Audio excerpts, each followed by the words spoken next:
there's this radical idea of using student surveys as part of teacher evaluation. And Pittsburgh Public Schools use student survey data, tripod data, as 15% of teachers' evaluation. So it's heavy duty.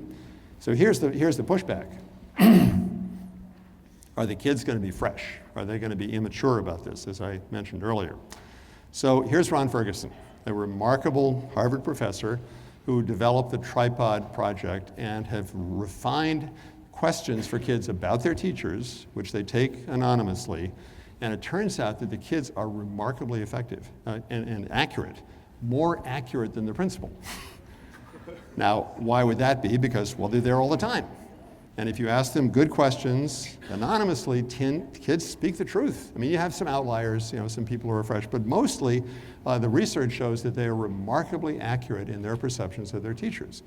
So this is kind of a cool, powerful idea. Here are some sample tripod questions that they've developed. They put a lot of time into these questions. Check out this question. Students in this class treat the teacher with respect, Likert scale. Here are a few other questions.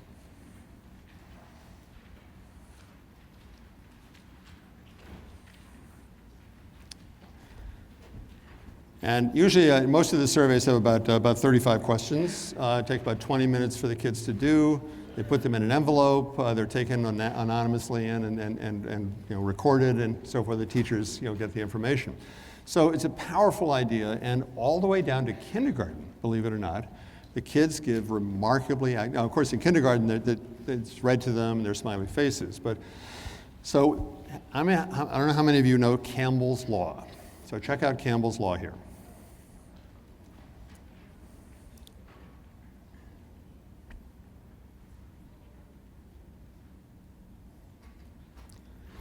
So in the financial sector, a couple of years ago in the United States, what's an example of Campbell's Law coming home to bite?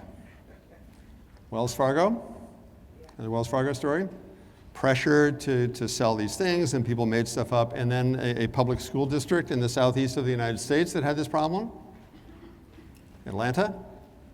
178 people cheated because the superintendent at that time, Beverly Hall, put tremendous pressure on principals to raise their test scores and fired principals who weren't getting good test scores, and people cheated. 178 people were caught, fired. Some of them are going to jail. She died in the middle of this, tragically, but she would have gone to jail too.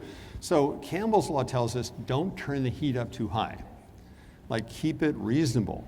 So Pittsburgh is making an enormous mistake in making the student survey data into a high-stakes thing for teachers. It's a huge mistake. I've talked to Ron Ferguson about this. I mean, they haven't been able to stop it. So what should we do? Oh, and by the way, what would happen is let's say kids don't like this teacher because they have high standards, because they have vocabulary at a high level in their school, because they push kids and so forth. So they ding them on the study if they know they can get the teacher in trouble. Or here's this nice teacher who shows a lot of movies and has pizza parties.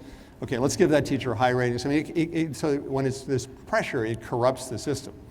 So here's what I suggest, is by the way, how many of you are doing some kind of student surveys in your districts?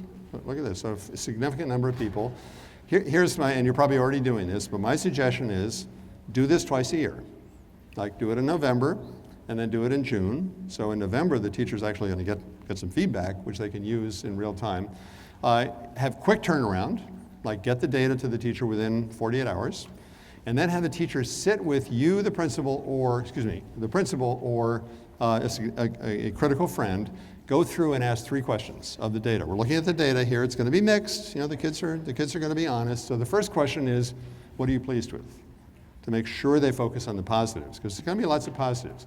The second is, did the kids misunderstand any items, or were they being unfair? So that's a critical thing, because some of these questions have double negatives, and the kids can actually give the opposite of what they're actually trying to say. And then the third question, of course, is are there stuff you can change? And Ron Ferguson has got this wonderful video of a 7th grade science teacher. It's a guy, and he does the survey, looks at the data with his principal, and the kids dinged him on 2 things. Number 1, they dinged him because he tended to be rushed at the end of his lessons. He didn't wrap up properly, so he didn't have closure. And the second was that he got angry. He had a temper. And he looked at this data with the principal and he said, you know something? You're absolutely right. I get carried away, I don't watch the clock, And yes, I got pissed off at them sometimes. And he worked on those things, and by the end of this, by the second survey, he had gotten better in those areas. So a great example, true story, of a teacher who listened to the kids, who were there all the time, and got better. And so you're trying to affirm what's good, and you're trying to help the kids coach on what's going well. So here are my suggestions on this. Teachers have got to be reassured about this. I mean, teachers will worry about this. So you got to walk them through this. You got to show them the research. I definitely twice a year. Use good questions. And the good news is that Tripod and Panorama and some of these companies have now released their questions. So you actually don't need to pay anything. You can take the questions and you can create your own Survey Monkey and you can give these to kids. Don't give it to kids when they're surveyed out. You know, this is a timing issue. In secondary schools, you got to just pick one class, like second period. Because if you try to do all the teachers, the kids will simply start filling in nonsense. Get the results quickly, do quick turnaround.